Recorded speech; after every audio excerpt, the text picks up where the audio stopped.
up on our disc.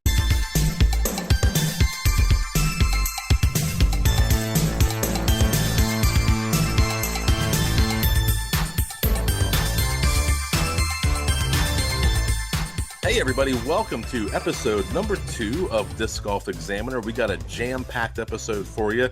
We have the 2016 Indiana Open at IUP Disc Golf Course in Indiana, PA. We're going to talk about our new website, discgolfexaminer.com. And we also launched a podcast, as you know, because you're listening to episode number 2, but 1 and 2 are available. We've now been accepted on iTunes, Stitcher, Google Play, Pocket Casts, and more coming soon. So you found this maybe on our website. Check out on those services as well. And leave us a review. Leave us a 5-star rating if you're enjoying what you're hearing. We really appreciate it. And finally, Brian, who's joining us tonight, also arranged for a great interview with Jonathan Ray, or Jay Ray, from Dynamic Discs, and Will Haven McKaskle. We're going to talk about a tournament director setting up a tournament. We're talking about the charity of the disc golf community. We'll even find out how they got started. So let's bring in Brian tonight. Brian, how's it going? Hey, doing well. Thanks so much for the intro. I'm doing good, and I really can't wait to get to these interviews. But first, I wanted to talk to you a little bit about the Indiana Open. We covered the final round there, and I was able to get some photos from the first round and some clips. And if you've never been to the IUP College Lodge in Indiana, PA, it is a course designed on a ski slope. And some of you may be in areas that are flatter and may not maybe perhaps understand, but the the terrain is almost completely vertical in some locations, or descending. So your discs are going to fly a very long distance whenever you're throwing off the mountain. Sometimes it's actually shorter than you think because of the wind. But what's really cool is the players that we got to meet out there. Everybody who was listening to our podcast, and as well as our videos, were coming up and saying how much they were enjoying them. And we actually got an interview with Brad Schick, one of our listeners and watchers of our videos. His name is Jacob Johnson. He's about 15 years old, really into disc golf, and he can beat me pretty easily. So I said, hey, you know what, let's try your hand at doing interviews. And he did a great job. He you know, for somebody who hadn't done that before, he lined up his questions, and he went around asking Brad some questions, and pretty good interview. So check that out on our Facebook page. Also slap it on YouTube so that everybody can take a look at it. Yeah, also Brad Schick, Cody Wingett, Kurt Poole, and Vinny Montanari also featured in the 4 on the lead card of the final round. Yeah, and I'll tell you what, there's some talent there. I was talking to Vinny. Vinny can crush drives. If you've seen our coverage of the final 9 at the amateur PFDO, I believe it was, Vinny was on the final card there, and you can check him out throwing on hole 18 at Nob Hill, and he can really crush some drives. I actually talked with him a bit while we were playing, and he said that he has some experience. He started off playing baseball and throwing in track, and he was able to crush, these 500-foot drives. Just amazing.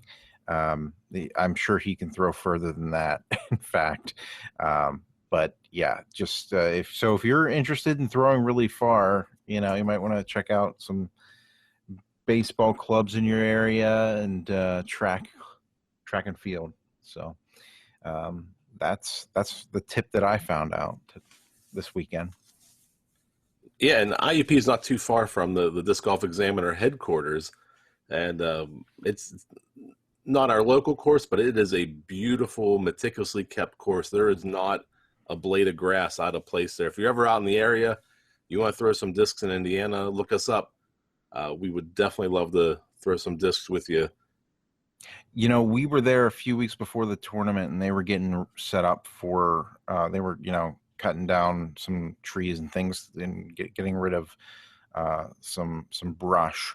And we saw Mike Dropcho out there, who was the tournament director.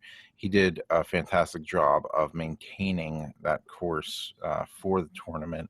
It was sparkling. It was a really cool course.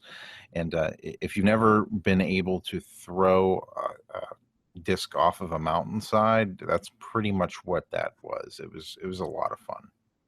Yeah, the payoff is hole 18. It's top of the mountain to the bottom of the mountain. It's about 800 feet. It's just a great throw. Yeah, so much fun to record, because there's just the sights are amazing. And then in Disc Golf Examiner news, we have some news coming from our camp. We launched discgolfexaminer.com. We're taking the best of the content Brian's been producing. You've seen some great videos, some great interviews. We're mixing it with the podcasts and some other surprises you'll see coming up. But it's discgolfexaminer.com, totally mobile friendly. The videos work desktop or mobile. You can watch all the videos right there in one place. Yeah, I'm really excited about that. That's looking really good. You set that up really well, Jeff. I just wanted to say, it looks great. Oh, thank you. That was my Saturday. Speaking of the podcast, we actually had an interview that we just conducted with Dynamic Disc Jonathan Ray, who just got home from taking the Dynamic Disc RV out for one heck of a tour, a 6-month tour. So this is his first time home in 6 months, and he spent it with us talking about disc golf. So props to Jay Ray. Thanks so much for doing the interview. And we also talked to Will Haven McKaskle, who, funny story, I've known Will for about a year now. We were on the trilogy. I was going to do a trip down to Nashville for my cousin's wedding.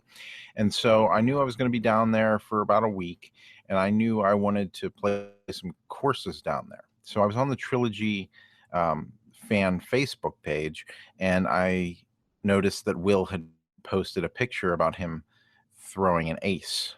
And so and it was in Nashville. So I said, hey, I'm going to be down in Nashville. It's, I'm going to be on here in this, and I'm looking for cool courses. And he said, just the hospitality of disc golfers is amazing.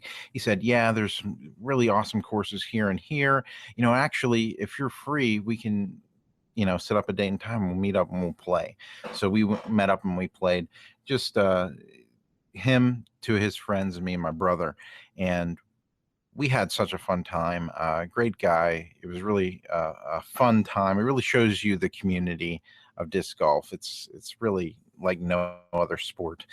And, so Will is actually putting on a tournament with Jay Ray. And we thought, hey, what better time is it to talk to him about how to run a tournament and, get some insight on how tournaments are run, and also get some backstory on Jay Ray, because I never got to ask him what got him into disc golf. How did he end up riding in that RV?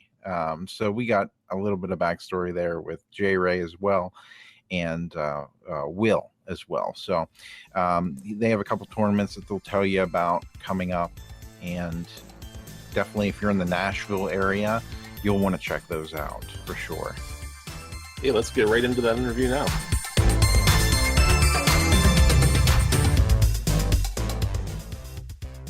Hey guys, we're here with Jonathan Ray as well as Will Haven McKaskle.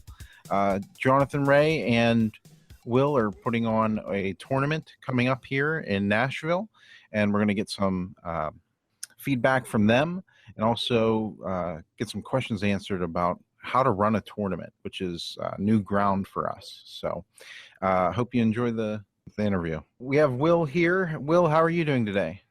I'm doing awesome, man. Thanks for having me. Yeah, absolutely. Really excited to be able to hear your thoughts today. And we have Jonathan Ray as well. J Ray, how you doing?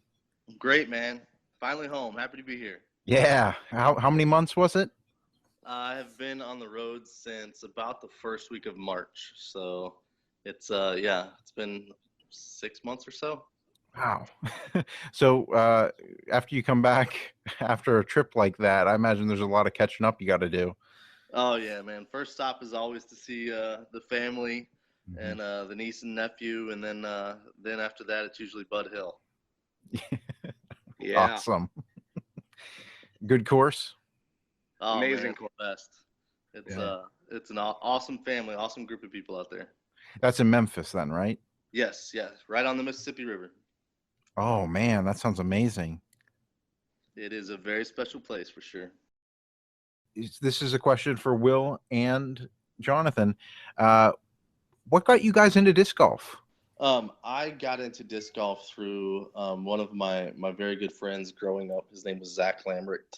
We grew up in Chicago together, and years later, found ourselves in Memphis, Tennessee at the same time. Zach was a youth minister in town, and I had just moved here. My family, Memphis had never been home. My family moved here while I was in college, and so I found myself in Memphis and reconnected with Zach, and he was sponsored by Gateway at the time, and was one of the best disc golfers in our area. And so we connected, and he was like, "Hey, let's go play golf." And I was like, "Yeah, let's go play golf. I love playing golf." And then he took me to a disc golf course, and I was like, "What is this? Like, you want me to play this hippie sport?" And so it turns out I was horrible, absolutely atrocious at disc golf, but I was also an incredibly competitive person. And so after that humiliating experience, I decided I was going to play this until I was good at it, and come back and beat him. And eventually, years later, that happened. But Zach was he was somebody that was instrumental in running the local Memphis club, and super involved in that, and ran a lot of events, and was just very, very well respected. And during my time in Memphis, after I kind of got a little bit entrenched into the disc golf scene, Zach actually moved to Mobile, Alabama, and I kind of got thrust into, pushed into, kind of helping in that role. And about 6 months later, Grassroots Disc Golf was born, and I kind of started running events here, and doing tournament directing and running leagues and things like that. And now we have a putting league all winter that we have 40 to 70 people at on Tuesday nights at a local music venue. And so yeah, it was a roller coaster experience, and something that the funny part is I lived in Lake Tahoe, California, North Lake Tahoe, for several years, and had a disc golf course in my backyard, and had no idea what it was. And so 5 years later, here I am, running around the country in an RV doing this for a living. So it's pretty random. So how did you go from that to running around in the RV? I'm really curious about that. I started playing competitively, and was a pretty good advanced player, and had competed very well at some advanced events. I played Bowling Green every year, and Am Worlds a couple of times, and got sponsored by Dynamic Discs originally through Jeremy Kindy, who was he was basically the old Doug Bjerkes. He was our event and team coordinator, and now Dixon Jowers is our team manager, and Doug is our event coordinator. But Jeremy reached out to me, and obviously I had been involved with Dynamic Discs a lot through Grassroots and purchasing discs from them. I was the first one in our area, and I think in Tennessee, to sell Dynamic Disc Latitude and Westside discs, and so that all just kind of snowballed, and that relationship was founded upon me having a relationship with Kendi and with Clay Hauser, who was the director of sales at the time. And eventually I went and played Am Worlds in Emporia in 2010, I believe. No, that was 2013, wasn't it? Yeah, 2013. And got offered a sponsorship while I was there. And then played for the team for I guess it's been three almost 4 years now. And about a year and a half into that, Tyler Searle, who drives one of the other RVs, has been one of my very close friends, and he and I devised this plan where they were talking about putting a new RV on the road, and I had talked about working for DD for a while, but hadn't really wanted to pull the trigger on moving to Emporia, Kansas. Right. As lovely as Emporia, Kansas is, it's very different from anywhere I've lived before. And so yeah, I got offered the gig. At first it started as just kind of doing some trips in the winter to kind of find warmer weather to play disc golf and helping out Tyler, and then it became doing the whole thing and being involved much more with touring and promotion and running bigger events and doing things like that. And it's just kind of snowballed into this, and now there are 4 RVs, and yeah, it's a party. Yeah, for sure. That'll be really interesting to see when you guys start running those tournaments. That's really awesome. And Will, how did you get into disc golf? I mean, man, I was around disc sports my whole life. I mean, my stepdad, when I was real young, was a freestyle guy back in the 80s, and so I was always throwing frisbees with him. He always had me throwing lids. And then in high school, I was on the track team. I was one of the fat guys on the track team, threw discus and shot put. And in college, I got dragged into playing some ultimate with some of my friends. And in the town that I moved to Nashville from in Arizona called Sholo, disc golf is really popular. Most of the parks have courses. And I actually worked for a guy that was the president of the White Mountain Disc Golf Association. And so I had been around disc golf. Most of my friends, had played at least casually. And so I'd been on courses before, and it just never really took root. And I'd say probably it's got to be 3.5 to 4 years ago now. My best friend back there in Sholo, he's a singer-songwriter. His mother, who's my aunt's best friend, got real sick and went downhill really quickly. And I went out there to be with him while he, took her off of life support and all that stuff. And all he wanted to do for 5 days was play disc golf. So I was there in Arizona with him for 5 days, and his manager has a ranch in the high desert it's got a private disc golf course on it. And we stayed out there and we played disc golf constantly. And I came back to Nashville with the bug. I went to Dick's Sporting Goods and bought, an Innova starter pack, and just started going out to courses and looking for the guys that were throwing really far and trying to talk to them and introduce myself and socialize a little bit. Eventually got to know, got to be really comfortable on the disc golf course just because how nice everybody was, how accessible everything was. They didn't make me feel, in any way ostracized just because I was new to it. So disc golf, I have to say, like the community of it, that's the greatest drawing point of disc golf to me is the community of it, the family. The disc golf community welcomed me with open arms, and I was able to get tapped into the club right away, and just started showing up at events early and seeing how I could help out, and learned how CTPs worked, went out and set flags, and learned how scorecards worked and helped count scorecards and all that stuff. And just being able to be a part of that and watch, that action go on is rewarding in and of itself. So that's what keeps me interested in running tournaments. But it was a really organic process. Yeah, it's funny. Like the community that I have been connected to, everybody seems very positive about the sport. I don't know. It's I'm mostly around Trilogy players, but every player that I've met has been very friendly. And whether I throw the same disc as them or not, there's still a camaraderie in the sport, and a lot of I don't know. I think when you're out there and you're throwing discs and you're happy, there's really nothing else.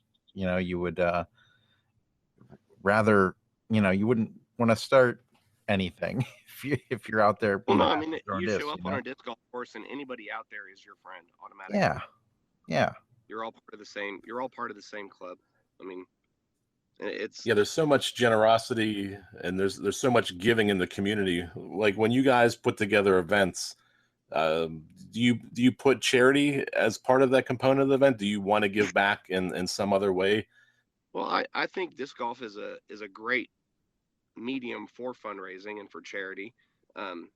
J Ray has been real involved with the St. Jude fundraiser tournament that the PDGA has been doing the last couple of years, and I've been involved with several fundraiser tournaments, and it's crazy when you tell people, that we're doing this whole thing to raise money for this or to do this kind of good in the community. Everybody really, really steps up, and it really kind of can restore your faith in humanity, because people really want to do anything they can to help out a good cause.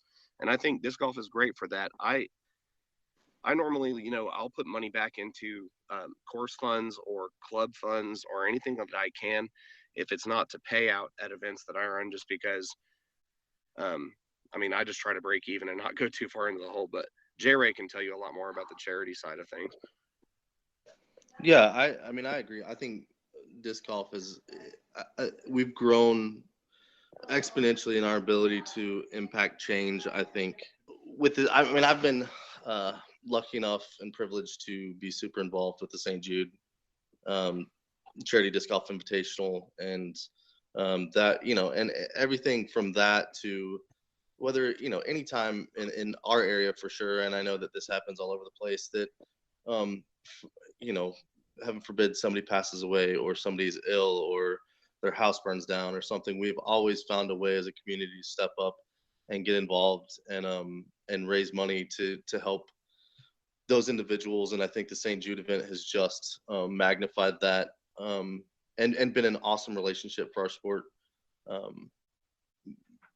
going forward. I mean, that relationship is going to open up doors down the road with many other corporate sponsors and things down the road. I mean, obviously I'm passionate about St. Jude. St. Jude is based out of Memphis. And I was privileged enough when we did the first event 2 years ago, Paul, Ulibarri and Katrina, Schustrick, Macbeth, Barsby, and Dana Vici all came down to Memphis, and we did some promotional stuff and did a tour of the hospital, got to interact with some of the children there. I have a cousin that is a current patient at St. Jude, and so it's near and dear to my heart, and it's been a huge part of my drive and my giving this year.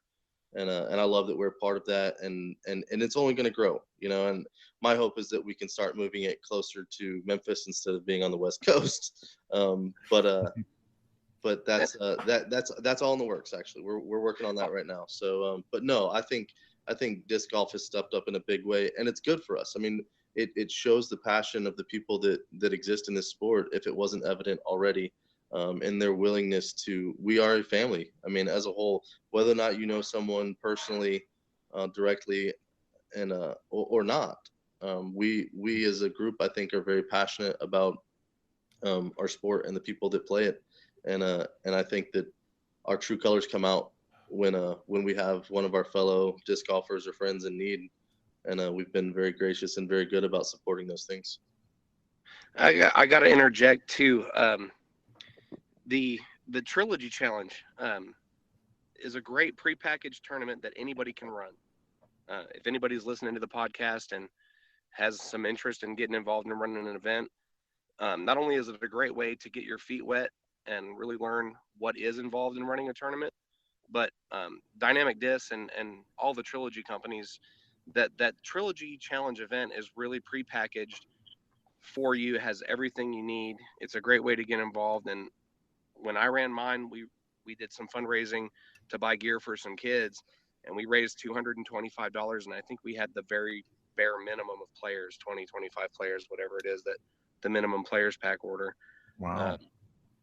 So just off of that, we were able to raise $225. We had some people donate some CTPs.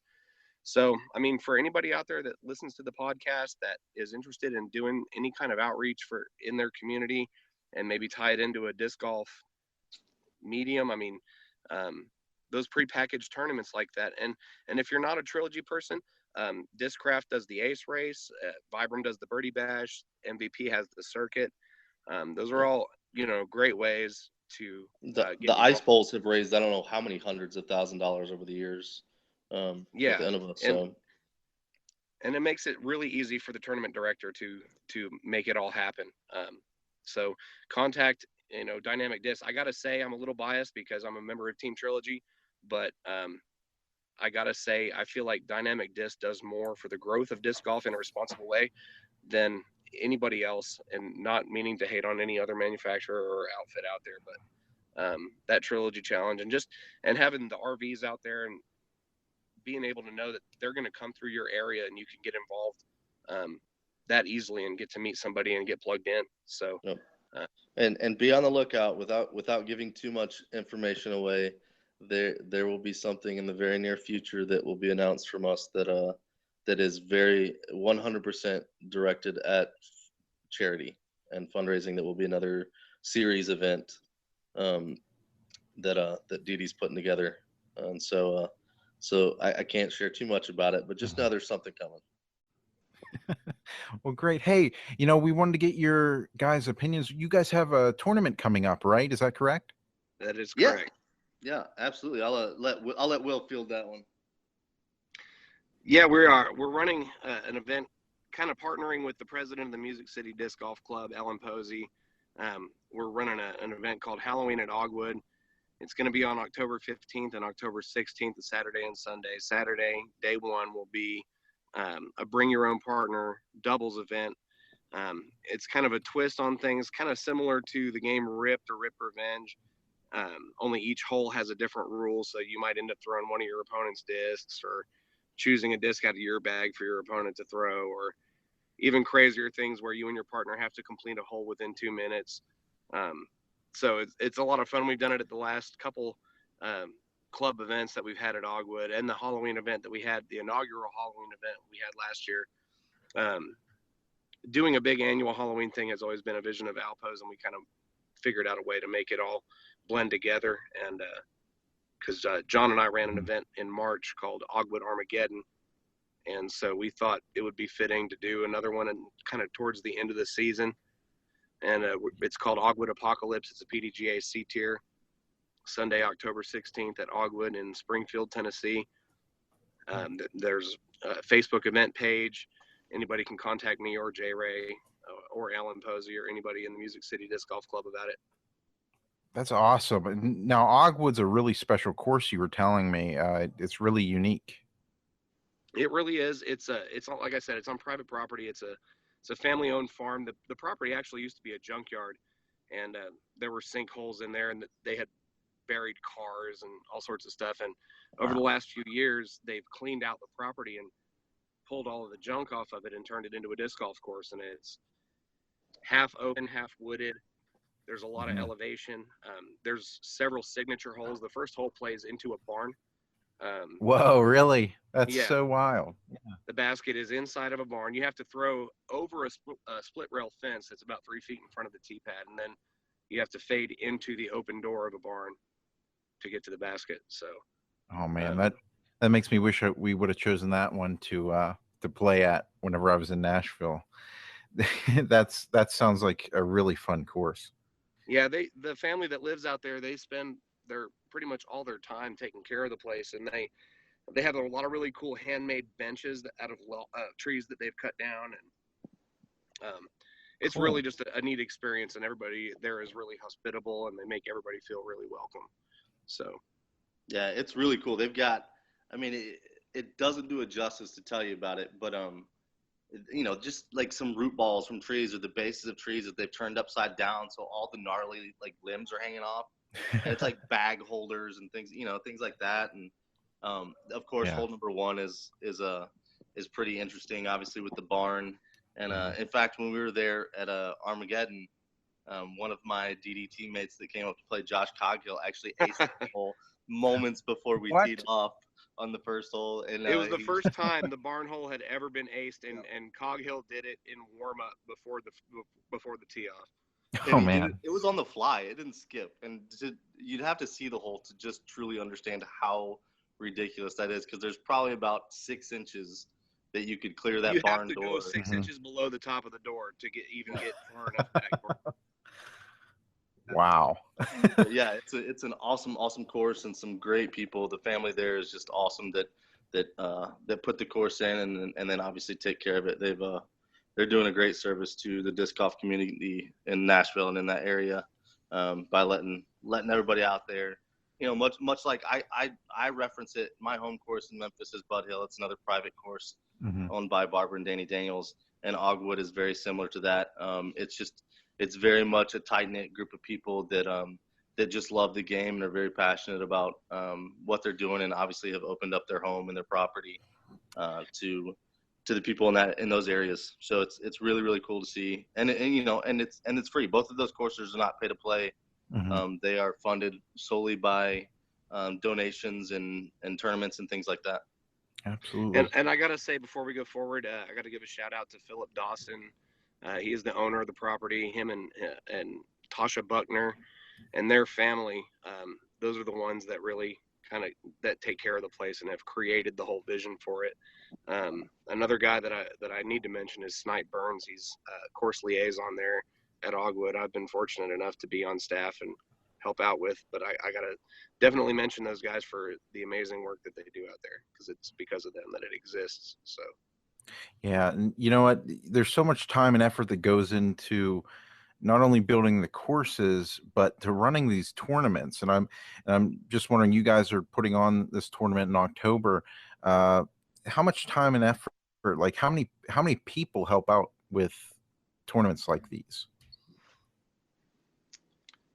From my perspective, this is one of we're actually, DD is a company, the RVs.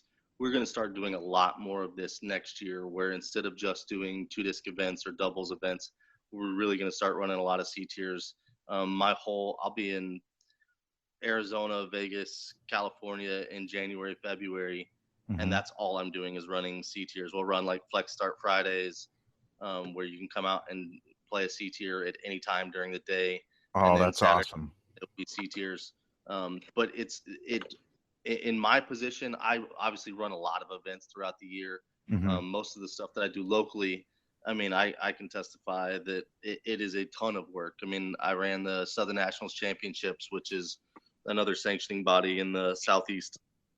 A much smaller version of much more loose with the rules than the PDGA. But we did an event in Memphis, their championships, and we had 316 players. And obviously, that was months of work.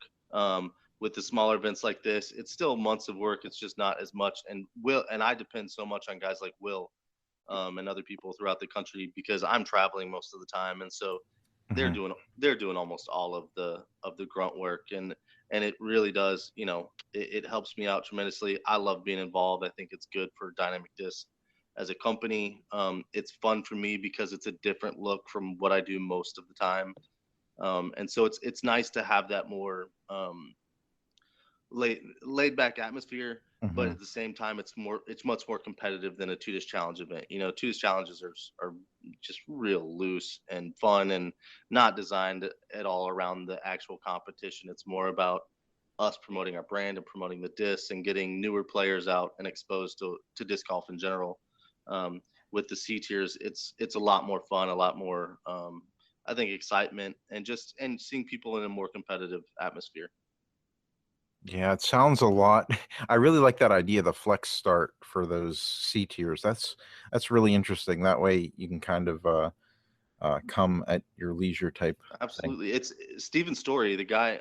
He's works with DD. He's actually the franchise owner of the store, and used to be Lake Louisville, and now they've moved it to Carrollton, Texas. But Steve-O is who started the Flex Start Friday thing. He's been doing that down in Texas for the last few months, and I think they're averaging anywhere from 50 to 100 players every Friday coming out and playing Flex Starts. They do it every week. It's been a great success for them because people get to come out, get rated rounds. That's important to a lot of people. Mm-hmm. And so it's been great for them. You know, it's obviously, you know, with the store being there, it's facilitated a lot more because people that get payout, whether it's AMs or pros, all they have to do is come to the store. They can come out and play whenever they want and don't have to hang out all day to see, Right. wait for results and things like that. Yeah, and that does sound ideal for most people's schedules, I would think. So, you know, just along the lines of tournaments, sometimes people may not realize the way payouts are determined. And I know it's different with every type of event, but in general, do you have a set way that payouts are done? Well, the PDGA has pretty specific guidelines as far as how payout is supposed to be handled per, you know, what tier event it is, what percentage of entry fees needs to go to what, you know. Mm-hmm. But J-Ray, you know, that has been the benefit of having him as a friend and being able to bring the RV through is he has much more experience with the numbers and making sure people are properly paid out than I do. So he probably has a wealth of knowledge on that subject. Yeah, you know, the PDGA, they have a payout calculator, and then the biggest thing with them is that they have parameters of percentage of payout, as far as what percentage of the field gets paid out depending on their division. Depending on the tier, you have a certain amount of added cash or players pack value that has to be added, as opposed to, you know, I think historically, you know, over the years, you've seen the TDs that have been successful and continue to run really good events and continue to grow them. And then the guys that were kind of the one-hit wonders that were treating it as an opportunity to make money. Mm-hmm. And I think that there's a fine line in that. I think TDs absolutely deserve to be compensated for the work that they do.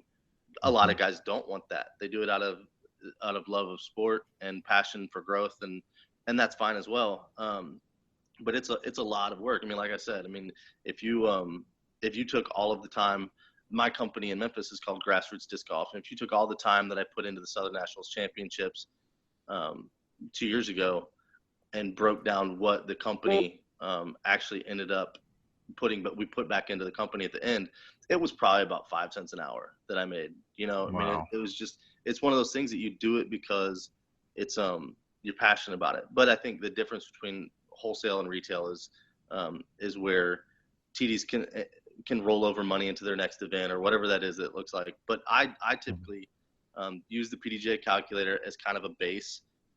They like to do a pretty flat payout with AMs, which is not my favorite thing in the world. I think if you win first place, it should look like you won first place based on what you take home. And so, you know, and the other side of that coin is true amateur payout, you know, where trophy only stuff, and that's fine and great as well, as long as you're showing that value in the players packs, and that's not hard to do it as well. So it's, you know, it's one of those things where every TD's got their own I guess version of how they want to do payout, but it all falls within the same parameters of what the PDGA allows. But you can play with those numbers a little bit, and I like to spread it out at the top, and then as you get further down, you can tighten it up. But I want the first place winner. You know, if you've got $1,000 getting paid out to the intermediate division, I want there to be a significant difference between first and second place, and then second and third, and then as you go further down, you can kind of flatten it out a little bit more. Absolutely. Yeah, I mean, you don't realize how much work goes into a tournament until you have to run one. And, you know, I agree with you there. I think, you know, TDs put in the the work. They deserve something out of it. Well, I mean, for John, I mean, he that's his entire life is he's directing events, he's directing tournaments. Mhm. I'm really new to running events at all, but the event we ran together in March was my first PDGA sanctioned tournament. So really having Well, dynamic discs available to sponsor the event and having J-Ray and the RV there to really help out with the payout and that kind of thing, that was instrumental to making it as successful as it was. We filled it up. We added 2 extra holes and got 10 people off the waiting list to play the event, and it was a huge success. And it would definitely have not have run as smoothly had J-Ray not been there. So, Can you still remember the first tournament you ran? Or does it still have a special place in your heart? the first event I ever ran was a trilogy challenge, and it was last year in the summer, and it was also at Oggwood. We ran it as a charity event. Not necessarily charity. We raised funds to create vouchers with Ed and Kim Birdie at Flying Colors Disc Golf, so that a couple juniors players that have been really active in Middle Tennessee club tournaments recently were able to go and get bags and discs and pick out, just basically go on a shopping spree. So in my experience, as far as like the time and the effort that goes into a tournament, you really kind of work with what you're given.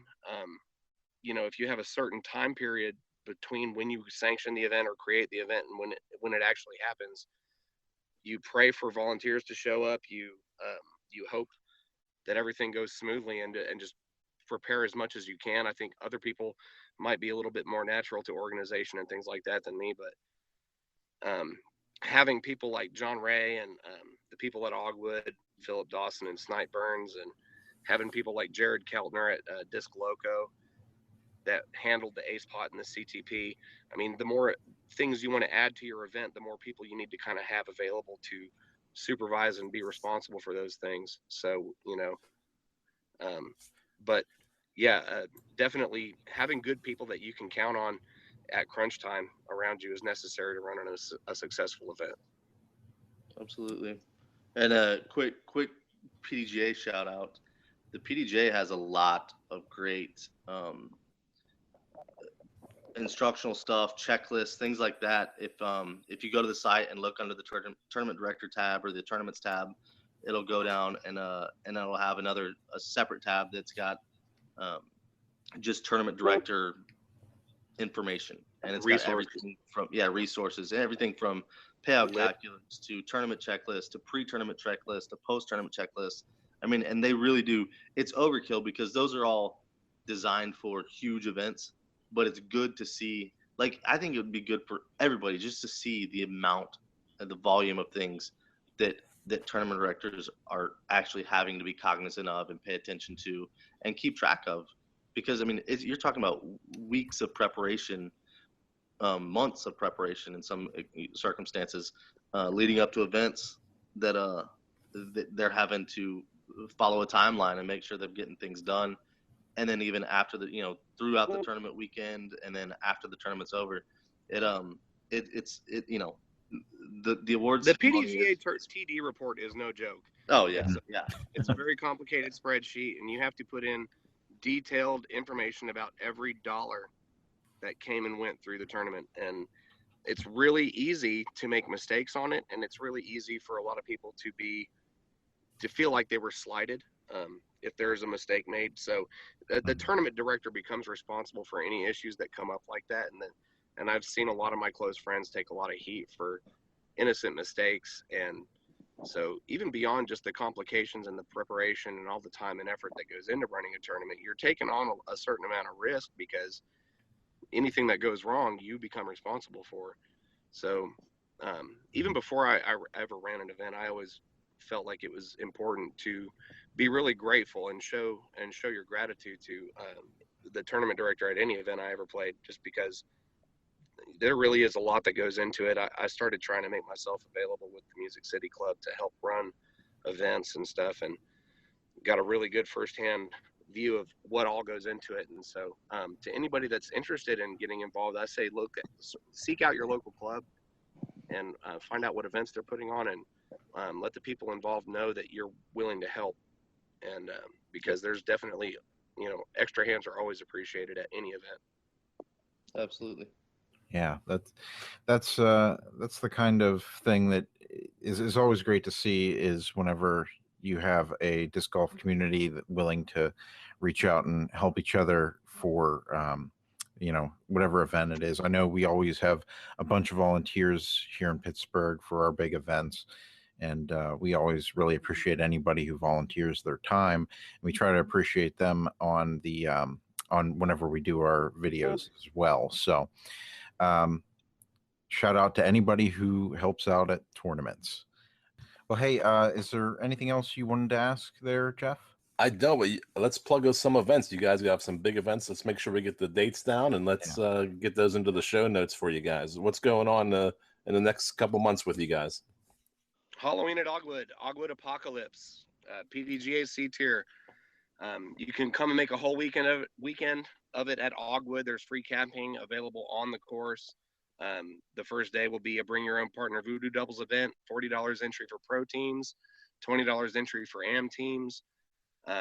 Crazy fun to be had at that. And then our C tier is on Sunday, the Oggwood Apocolypse. We still have plenty of spots available. Online registration is at Disc Golf United. There is a Facebook event page as well. You can contact John Ray or myself, or Alan Posey. I got to shout out Alan Posey and the Music City Disc Golf Club. They've always been huge resources for me. So yeah, Oggwood Apocolypse, Halloween at Oggwood. Yeah, I'll definitely be there. And the following weekend, let's see, this weekend I'm going to be in Tishomingo. That's in Alabama at a state park for a Southern Nationals event. Next weekend is Oggwood. The weekend after that, I will be in Florida with Mike Solt, Mr. Disc Golf again, for, I can't remember the name of it. It's an invasion, right? Invasion. Yeah, the Bay Invasion, something like that. I can't remember. But yeah, I'll be down there for that. That's going to be a big event. They just got into second course added, so it should be 140 something players. And then I think I got a week off, and then a couple big A tiers with the VPO down in Plano. And then the weekend after that, one of my favorite events is the Piney Woods Open. And that's with Will and Steve Story. Steve-O run that event down in Tyler, Texas, and it's a blast. This is the first year it's been an A tier, and I think they're looking at 200 plus players for that. So exciting stuff for sure. Absolutely. Well, hey guys, thank you so much for joining us today. It was a real blast. Thank you guys. Yeah, absolutely. Absolutely. Thanks, always a pleasure talking to you guys. Appreciate the call.